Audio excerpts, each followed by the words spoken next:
Wherever you go, you probably see this form of art, whether that be on walls, trains, street signs, and various other places.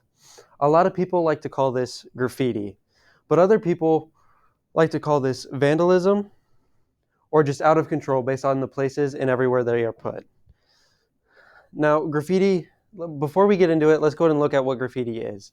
Graffiti is a writing or drawing that can be scribbled, scratched, or painted on illicitly on something. So now that we kind of understand that, let's go ahead and go through on why graffiti should be considered art. So now let's get down in some paint, and we'll go ahead and first by looking at our canvas, which happens to be the art world. Then taking our spray can, we'll go ahead and spray all the different types of graffiti seen today.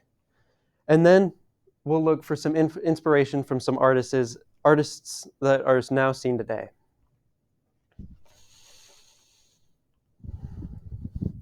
So whether graffiti is sprayed on a wall, train, bridge, according to artfuse.com, according to the art world, graffiti is art. Even though it's not traditionally seen in museums or art galleries, it is still considered art because of the expressions it can show through the artist, with all the different moods and emotions that they feel.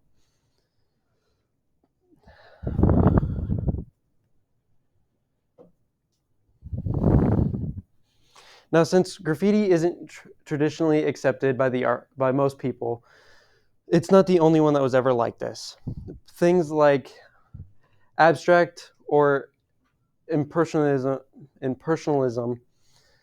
was considered scandalous and vandalism when they first started out. Now spraying into the art world, we can see many different versions of graffiti today. This includes tags, throw-ups, blockbuster, wild style, heaven spots,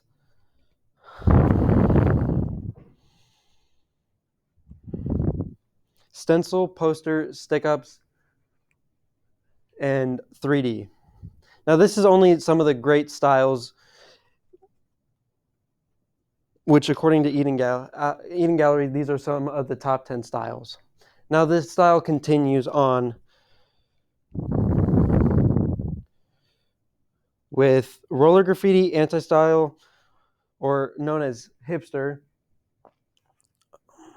wheat paste, etch, calligraphy, pizzicato, which is native to Sao Paulo, murals, and even full color. And the list keeps going on and on. Now let's go ahead and get into some of the biggest forms and what they kind of represent. So one of the easiest ones we have is tagging, which normally just shows the artist's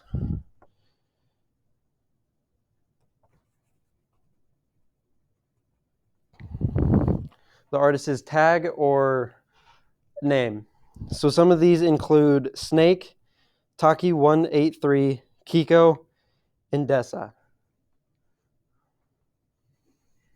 Now next we're going to go into wild style, where it is in fact wild, where there'll be many different letters that'll overlap each other, arrows, and spikes that are shown, and half the time it's hard to really read what it might say. Next we'll get into heaven spots, which are mainly just spots of graffiti where it is incredibly hard to get to, with them being in such high places. And normally in the art world, these artists that create these get a lot of credit from their other peers because of how difficult they can be.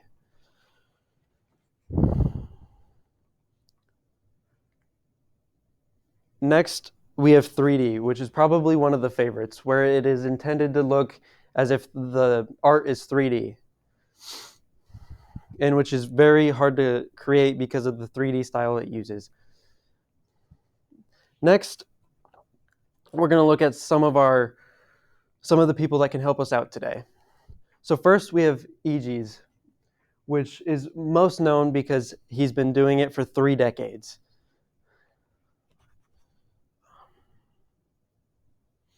And is even known as is one of the earliest members of the interrail movement for graffiti. Next, we'll get into Saber, who is most known for what used to be the largest piece of graffiti ever made, which was 250 feet by 50 feet, which is shown here. And he even had a solo opera in New York, which happened to be sold out. Next, we're getting into Is the Wiz, which is one of the most known in New York for all his famous paintings of his tag, Is the Wiz. Sadly, he passed away in 2009, but his art still lives on in the city of New York. Next, we have Scene, who is most known for his Marvel comic, his large Marvel murals, and of course his trademark Scene, which he painted all over subway rails and subway cars, which put his tag all over the city. Next, we're going to get into one of the most influential, who is Lee. He's most known for the big Lees that he has all over the city of New York, which mainly he has on subway trails and where he really got his name, because he puts them on almost every train that that goes through.